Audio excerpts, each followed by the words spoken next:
Now, to kick off the meeting, we are very fortunate to have the U.S. Surgeon General, Vice Admiral Vivek Murthy, as the keynote speaker.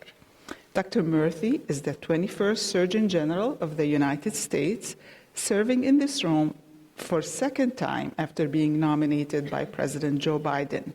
He was first appointed by President Barack Obama in 2014 and served until 2017. Born in Yorkshire to immigrant parents from India, Dr. Murthy grew up in Miami, Florida. He earned his bachelor's degree from Harvard University and his MD and MBA degrees from Yale University. As an undergraduate, Dr. Murthy co-founded Visions, an HIV/AIDS education program in India and the United States. Later on, he also co-founded Trial Networks, a technology company aimed at improving clinical trials. As Surgeon General, Dr. Murthy, as we all know, serves as America's doctor, providing the public with the best scientific information available on how to improve their health and well-being. His focus areas include addressing the opioid crisis, promoting emotional well-being and mental health, tackling misinformation in healthcare, and emphasizing the importance of prevention and public health. Dr. Murthy's approach to public health emphasizes the importance of relationships and community in maintaining good health.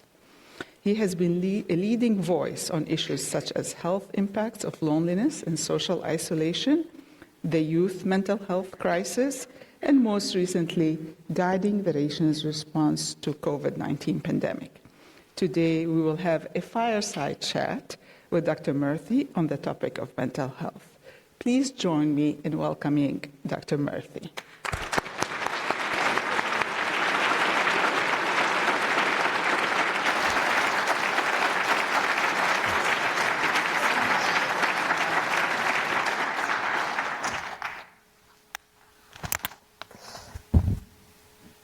Thank you again for joining us. So I'll start with the topic dear to your heart. Loneliness and a lack of connection have become a significant public health concern, not only here, but in the whole world. Last year, your office issued a national advisory on the epidemic of loneliness and isolation. Why do you think this has become an epidemic? Well, thank you so much, Huda. And before we jump in, let me just say a thank you to Victor and to the National Academies for giving me the opportunity to be here today. It's been a long time since I was in medical school, but it feels like yesterday. And when I was in medical school, if you told me that I would have the opportunity to be here with incredibly esteemed and thoughtful colleagues and friends, and to be able to share thoughts, with such an incredible community, I would have been skeptical. But life works in interesting and unexpected ways sometimes. I'm just very grateful to have the opportunity to be here with so many people who I admire deeply and who I've looked up to for so many years.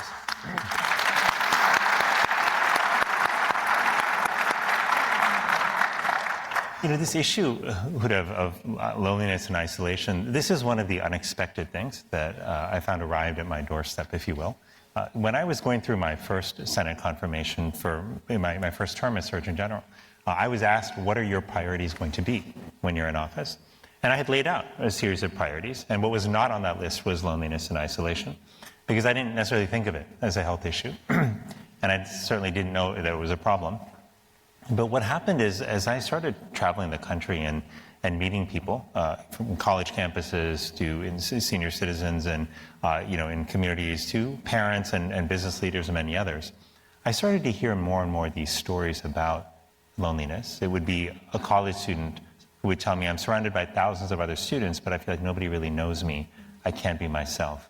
It would be a CEO who would tell me, I've got a lot on my shoulders right now, and I don't know, it just doesn't feel safe to really be myself anywhere, especially in this digital environment where people are always recording things. I just can't be myself. I heard it from parents who were technically surrounded by lots of other parents and others during the day, but just felt that they were carrying all of the burdens of life on their own. And hearing that again and again and again from people of all walks of life made me realize I need to look into this and understand what's happening. And that's when I realized that not only is loneliness extraordinarily common, with at the height of the pandemic, 1 in 2 adults struggling with loneliness, those numbers are down to about 1 in 3, but still an extraordinary amount. Like, just to put it in perspective, more people struggling with loneliness than have diabetes in our country. But I started to realize also that the numbers were actually much higher among young people. And as much as we think that they're digitally connected and tethered and hence have more community, young people, not just in the US, but in other countries, are feeling more alone than the rest of the population. The last piece around it that was striking to me is how consequential this was. And this is what led me to put it on my agenda as a health issue, is that I started to see as I dug into it that the data was fairly consistent, that people who struggled with the sense of disconnection, social disconnection, faced higher risk of anxiety, depression, and suicide, but they also faced a higher risk of heart disease. We're talking about 29% increase in risk of stroke, 31% increase in risk of cardiac disease, 50% increase in the risk of dementia among older people, and an increase in premature death as well. And now these studies have been replicated. People have postulated what the mechanisms might be through which this effect is in fact mediated, and we can certainly talk about those. But what's interesting to me, Huda, is of all the issues I have worked on as Surgeon General, there has been no issue that has been more resonant and more universally recognized than this one. And I can just feel that when I talk to audiences. And in fact, just out of curiosity, by show of hands, how many people here know somebody in your life who's struggling with loneliness? Yeah, so you see it's nearly everyone. This is becoming a universal challenge. Finally, there's this question of what's driving it, which you're alluding to. And this is where I don't think there's a simple answer. But I think that over time what's happened is that there have been dramatic shifts in how we live our life and in our digital environment. And we have not compensated for the impacts of those shifts on our relationships and sense of community. So just think about the fact that we move around a lot more now, right, than we used to. We move for college, we move for work, we change jobs multiple times. And those involve leaving communities behind. It doesn't mean we should never move. But what it does mean is that we need to mitigate for an impact that we had previously underestimated. The other thing that I think is really profound is the impact of technology in our lives. There are incredible conveniences that have come from technology. But if you think about it, the fact that I no longer have to go to the grocery store anymore, or the retail store anymore to get anything I want, also means I'm just seeing people less often. And those kind of loose ties and incidental interactions, many of us came to realize during COVID, the first year of COVID when we were isolated, how much those actually matter to us. But finally, when I think about tech, I think about social media as well. And social media, I think, has been a real challenge and a real problem for many of us, and particularly for our young people. It's not to say there aren't benefits that have come for some people, but we all know, in medicine and public health, that because an intervention has some benefits does not mean that it is an unalloyed good for society. We have to look at the other side of the equation, which is, are there harms associated with it as well? And here is where I think just to be blunt, I think as a society we have fundamentally dropped the ball because we have not assessed deeply enough what those risks are early on. Social media has been around for nearly 20 years, right? But we've done precious little to really understand what its impact is until more recently. But I'll tell you who has been aware of the negative impacts are young people themselves, because they're the ones who tell me about it everywhere I go, and not just in the United States. I just came back from India. I spent time in Japan recently, and it was in the UK a few months before that. Everywhere you go, you have a session with young people about mental health. One of the first things they will bring up is the impact of social media, about how it's accelerating comparison culture, how it's changing how they relate to other people, how it's making them fundamentally shift their relationships online and making them less comfortable with in-person interactions, right? So this is something that's fundamentally different from TV and other things, which we thought, hey, those things came on the scene, we worried about them. Is this just like that? And we're, to worry too much about it.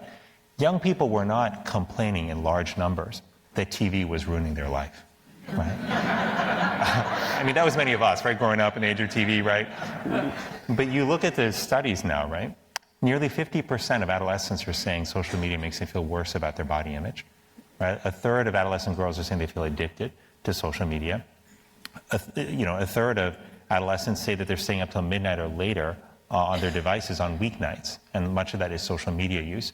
They're talking about this culture of comparison. They're talking about how they want to get off of it and modulate their use, but they can't. And at the end of the day, if we can't pay attention to those studies, to the strong associations we're seeing between social media use and harm, if we can't keep in mind that the many case examples of students who have been harmed by having content directed to them by the algorithm that has encouraged them to harm themselves, right? In some cases, take their own life. I've sat down with families, with parents, who have told me in some of the most painful conversations I've ever had as Surgeon General, that their child, after a breakup or a major academic disappointment, went on social media looking for relief, only to find that the algorithm, after initially sending them some okay content, started quickly feeding them content that suggested to them that they harmed themselves. In one case, I remember a mom and a dad telling me that their son had a terrible breakup and was ultimately fed videos that said, the way to prove your love to the girl who you broke up with is to take your own life. That's the ultimate demonstration of love. Now that sounds absurd, right, on its face. But if you're a young person in crisis and you're getting this message again and again and again repeatedly through videos, that should worry us. And these aren't just one or two cases, by the way. There are so many examples like this. And I challenge you to think about any case where we put a new medication out on the market, where if there were even 5 cases where a child was fatally harmed by new medication, what would we do? We would appropriately pump the brakes. We'd say something is wrong here. We need to investigate. We need to understand. And why?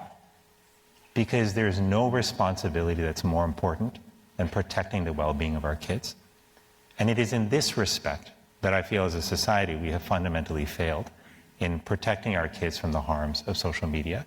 This is something that's been placed entirely on the shoulders of parents and kids to manage. And occasionally it ends up on the doorstep of primary care doctors, right, who see this and are wondering, how on earth am I supposed to advise my patients and manage these harms which feel bigger than me? And the truth is, what we really need, and what I called for in 2023 when I issued a report on this topic, was we need Congress to fundamentally step in and establish safety standards and data transparency requirements, which don't exist right now for social media, but which we, by the way, put in place for cars 30, 40 years ago, right? And it was, when cars were on the scene and there was a high rate of car accident-related deaths, we didn't walk away from that and say, well, this is just a price of modernity. We have to live with it. We also didn't say, okay, that's it. We're going back to horses and buggies. We're not going to deal with these car things anymore. Right? What we said is, there's a third path, which is we have to make cars safer so people can get the benefits without experiencing as much of the harms. It wasn't easy to do, right? Industry did not want that to happen. They said, we'll manage it. But years and years went by and they didn't manage it. We're seeing literally a replay of the same thing happen right now. And so that's why I think that I know that change is hard. Change takes a long time. Change, particularly in this town, can take a really, really long time. But this is a moment where we don't have the luxury of doing business as usual, because 1 year in the life of a child is a long time. And when you see suicide rates at the rate that Huda illustrated on the slides, you realize that we have a full-blown crisis here, and we need to be pulling every lever possible, from building community to addressing the harms of technology, to ultimately help our kids. Thank you.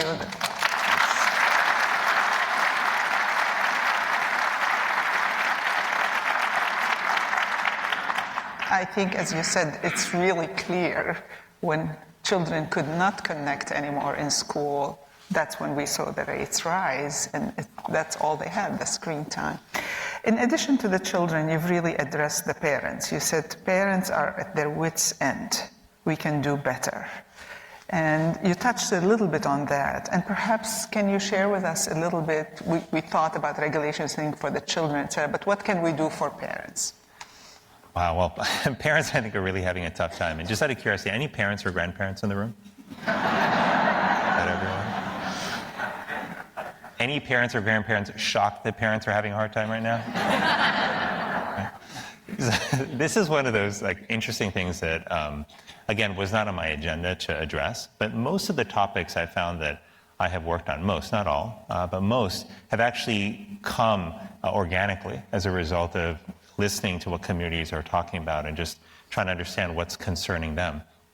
And by the way, this is something I really credit my medical school mentors with, because in medicine, as many of you know, we're taught early on about the importance of listening to a patient, right? And I learned that the hard way. I remember during my first year of medical school when we had a session on patient interviewing, the school had hired model patients to come and they were prepared with the story and we had to interview them. And I remember sitting in this room in the Hope Building at Yale Medical School and being really worried about, do I have all the questions right? Do I know what I'm going to ask, et cetera? And I was so focused on that I realized I wasn't really listening to the patient very much, right? This is like week 3 of medical school, right? And finally, I had a mentor who came up to me and whispered in my ear. This was Dr. August Fortin at Yale. He said, Vivek, if you just listen to the patient for long enough, they'll tell you what's wrong with them. And it was actually a really profound piece of advice. And it applied, I realized, not just to patient care, it applies to marriage. It applies to friendships, it applies to work relationships. But this point about trying to just really listen and the importance of putting your agenda aside for a moment and letting the patient direct you was something that I felt like medicine really underscored for me, as it did, I know, for so many of us in the room. And one of the things that cropped up in these conversations around the country was the stress that parents were going through. Now, parents would never lead with that. They would never come to a town hall and say, hey, I'm here because I want to talk about how stressed I am. They would usually come and talk about their kids and what they were worried about with their children. And parents do what parents do, which is they put their kids first. But I quickly came to see that behind the mental health crisis that kids were going through was actually a parental mental health crisis, where parents were struggling not just with the old challenges of how do you manage the teenage years, how do you worry and manage issues around like a kid's independence, how do you worry about finances, about safety. But there were newer things that parents were having to contend with as well. On polls, like parents cite tech and social media as the top 2 reasons why they think parenting is so much harder now than it was a generation ago. But the other thing that's really interesting, that was a surprise to me when I looked into the data, is that parents actually, compared to a couple of decades ago, they spend a lot more time at work. Not a surprise. This is true for moms and dads. What was a surprise to me is both moms and dads are also spending more time with their kids than they did a few generations ago.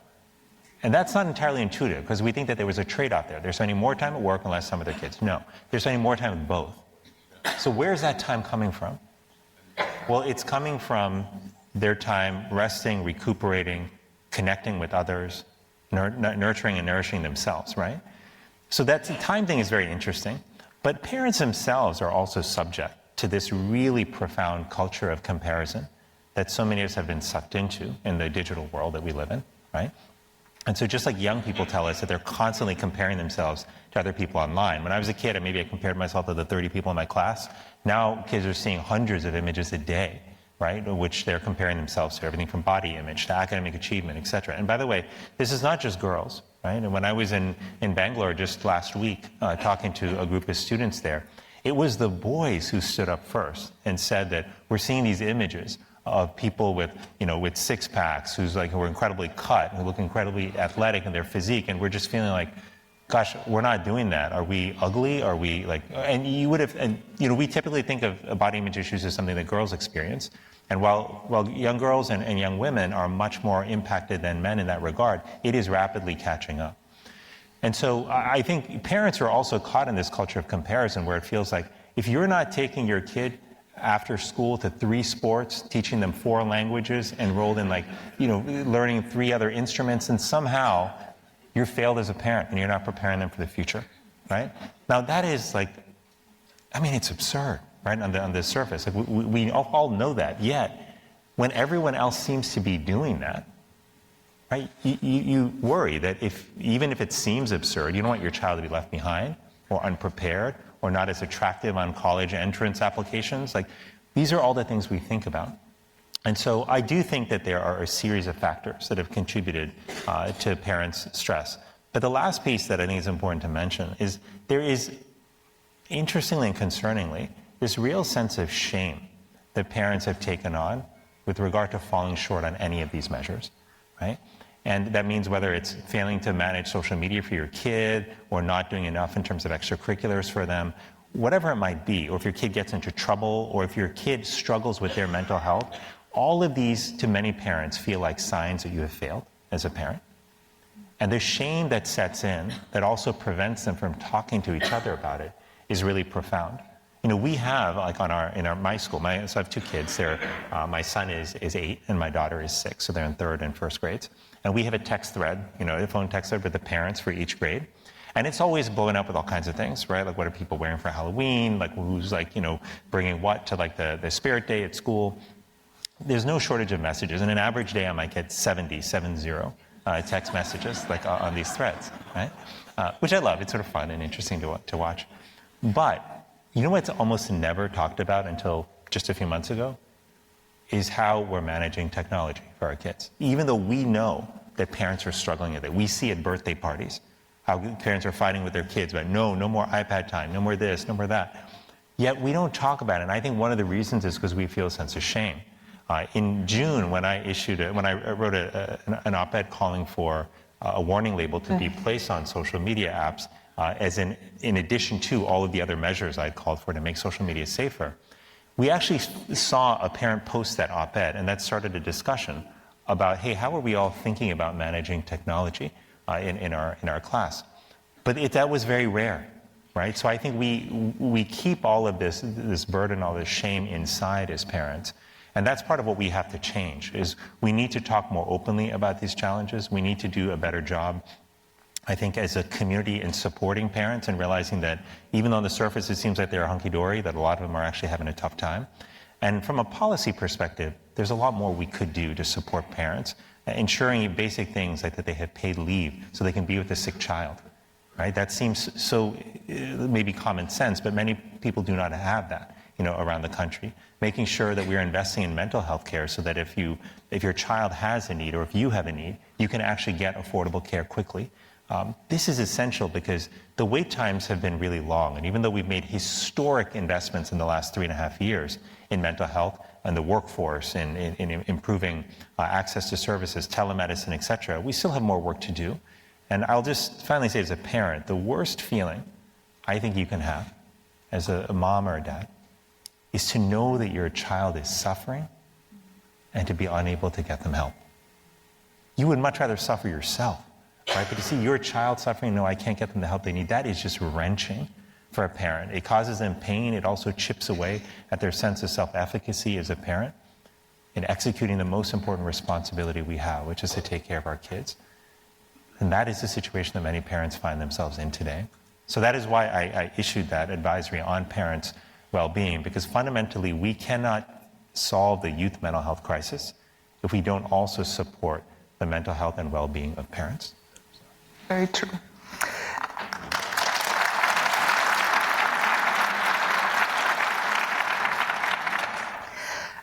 You've been quite innovative in using technology to educate the public and to improve health, and from prevention to clinical trials.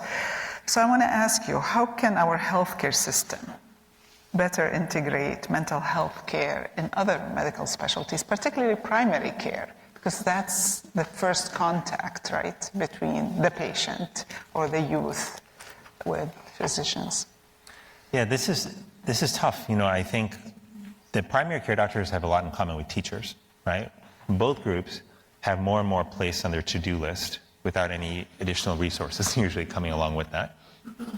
And that makes it really hard, right, to execute. But primary care doctors are on the front lines. They're seeing a lot of these challenges. And I think one of the important contributors to burnout among clinicians that we don't talk about often enough, but which I'm really glad that Victor and the National Academies is helping to spearhead and addressing, is the fact that the lack of self-efficacy that so many clinicians face contributes to that burnout. Like if you see a patient who's got a problem and you can't address it, that doesn't feel good. When a patient comes in with a mental health crisis and you know that wait times are really long, you know that there's nobody available to provide immediate help, and you don't know what resources exist in their community, that puts you in a really difficult bind. I think if we want mental health, if we want primary care providers to be able to do more in helping people on mental health, there are a few things that we've got to do. I think number one, we have to invest in making sure that access to mental health care is much easier. And telemedicine actually gives us a way to do that. It's not the only way, it's one way. And the pandemic, had many downsides. One of the silver linings, if you will, is it dramatically accelerated the adoption and use of telemedicine. But I think we have to make the authorities to provide virtual care across state lines. We have to make those authorities permanent. And they haven't been made permanent yet, right?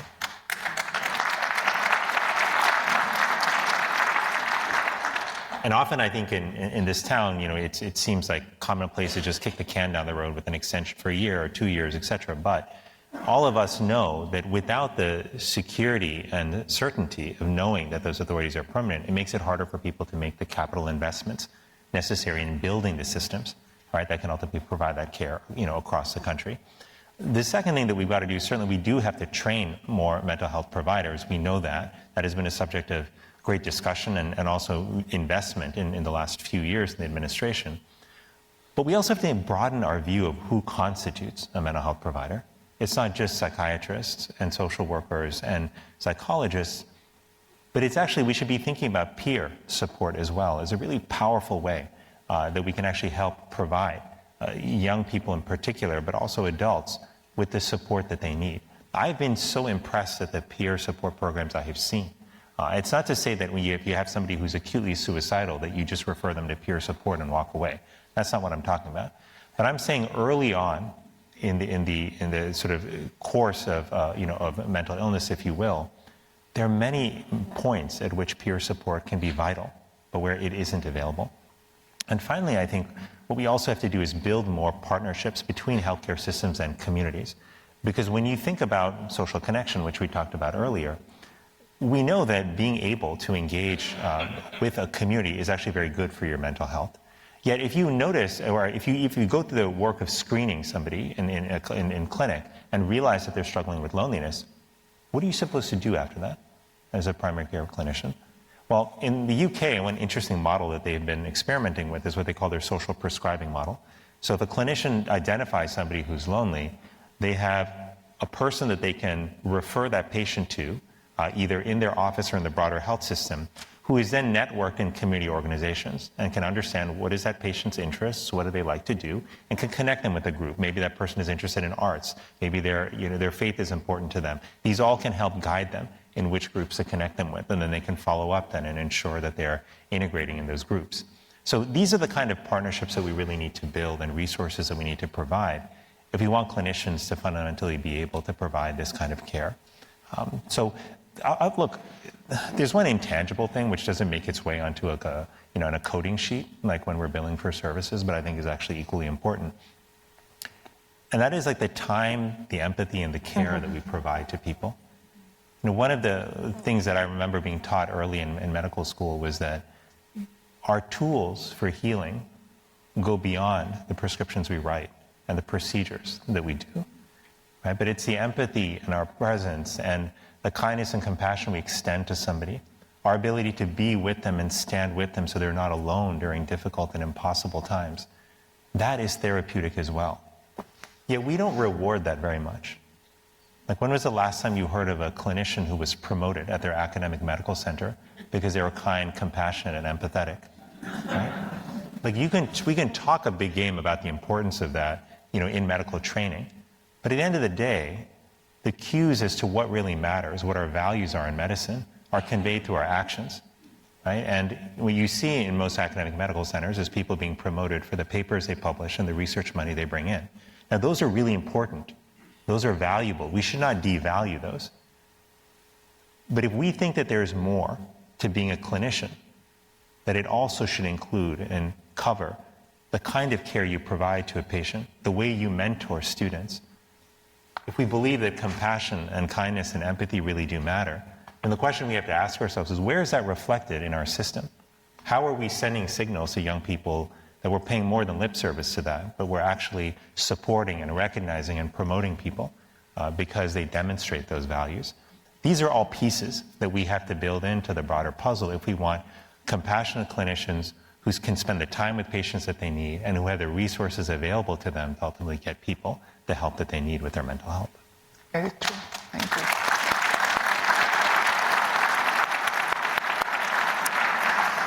So, my last question, because we have 3 minutes left, the role of mental health in substance use disorder. Can you tell us your thoughts on that? Sure. So, I think almost everyone in this room, I suspect, in your own care of patients, in your own work in public health, has realized what a powerful overlap there is between mental health and substance use disorders. We've got more than 20 million people in the country who have co-occurring mental health and substance use disorders. And what's so concerning to me is if you go back a couple of years in the data and you look at young people who overdosed, usually on opioid medications or on fentanyl, and you look at those who overdosed and had a co-occurring mental health condition, the data shows us that very, very few of those people were actually getting care for both their substance use disorder and their mental health condition, right? Exceedingly few. And so this is a place where if we recognize that overlap, there should be sort of, as I think of it, a no wrong door approach here, which is if I come in and have a diagnosis of a substance use disorder, should also be screened for mental health conditions and have the ability to get care for both. And that's something, again, while we made some progress in the last few years on that, this is a place where we have a lot more work to do in terms of ensuring that people can get care for both conditions. Look, I want to say also, I know this is as our time wraps up, that one of the things that I've been also just giving a lot of thought to are these conversations I keep having with young people and their parents and with grandparents all across the country. And I just want to tell you about one thread of them, which has been on my mind a lot. Whenever I travel to schools, for example, or universities, I'll usually ask students, can you tell me how you define success? Because I know that success is important to them. It's a big part of what's driving them and their parents, right? And really what I'm asking them is how society defines success for them. And what they tell me is invariably some combination of the following: fame, fortune, and power. And if you have all three, you've really made it. People will write books about you, they'll make documentaries about you, press will cover you nonstop. That's the message the young people tell me they're getting. Now, they're not always saying that they love that or that they necessarily agree with that, but they feel compelled to follow that model of success because it seems like what everyone is doing. It seems like the dominant model of success, and they and their parents don't want them left behind. But that triad of success, I think, is actually leading us further and further away from our goals for our children and for ourselves, which is fundamentally, when we think about it as parents and as grandparents, we may not know what field our kids are going to go into, we may not know where they're going to live, we might not know anything about their lives in the future, but one thing we will all, I suspect, want for them is for them to be healthy, happy, and fulfilled, right? Just out of curiosity, how many people want the children in your life to be healthy, happy, and fulfilled? If you didn't raise your hand, please come see me afterward. But in that quest for fulfillment, there's actually a different triad that matters. And that is a triad of relationships, purpose, and service. These three elements have been long-standing fixtures of the fulfilled life. And the reason, actually, I suspect many of us know this in this room, is because many of you, like me, I suspect, have spent time with patients toward the end of their life, have had conversations with them about what really has mattered to them as they look back at the long expanse or the short expanse of their life. And what patients invariably talk to me about in those moments, when only the most meaningful strands of life remain, is they talk about the people they loved. They talk about the people who loved them. They talk about the lives that they impacted, whether it's one life or many, the things that gave them meaning and a sense of belonging. Meaning and belonging are the keys to fulfillment. And if we want our children to be fulfilled, the question that I find myself asking is, how do we reorient society so that in our schools, in our workplaces, in our culture more broadly, we are giving people the tools and the foundation to develop relationships, to focus on purpose that's rooted in contributing to the lives of others, and also building a culture of service where we help one another. That, I think, is the most pressing question if we want to address so many of the issues we've talked about today. Because this is fundamentally about rebuilding the foundation for a society. A society where people are disconnected and there's not a culture of helping one another, and our purpose is anchored in these other elements around fame, fortune, and power. That is not a society that is set up to succeed.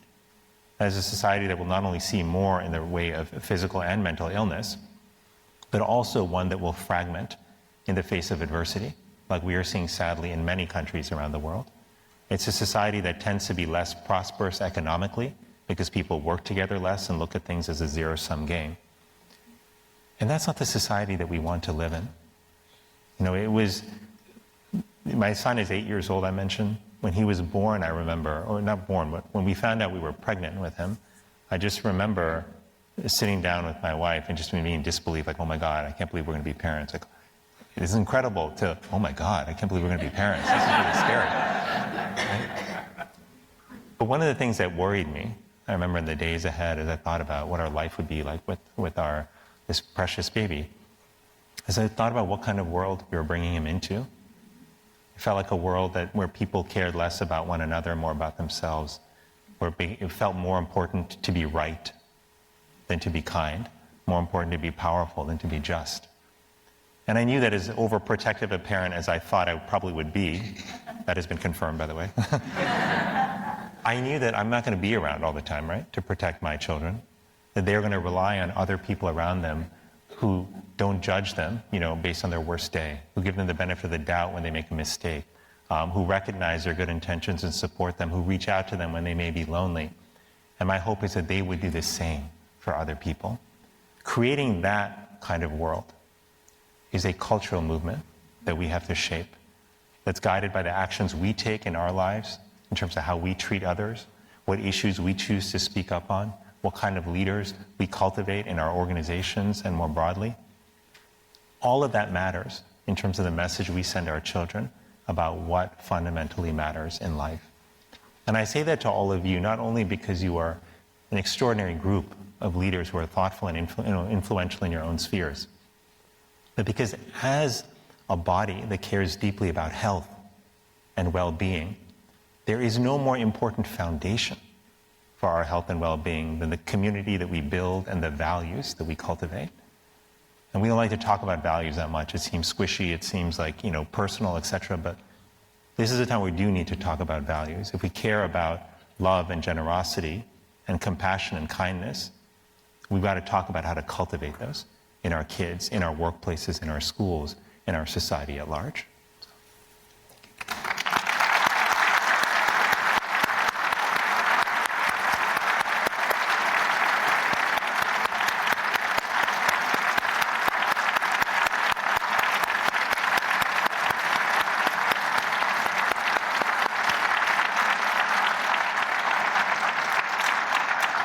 Dr. Murthy, I know I speak on behalf of everyone in this room and everyone online and the whole nation, really, to thank you first for engaging with us, taking time, but also for all that you do and for your help leading us with this cultural change. It's very precious. Thank you. Thank you, Huda. Thank you all so much. Really appreciate it.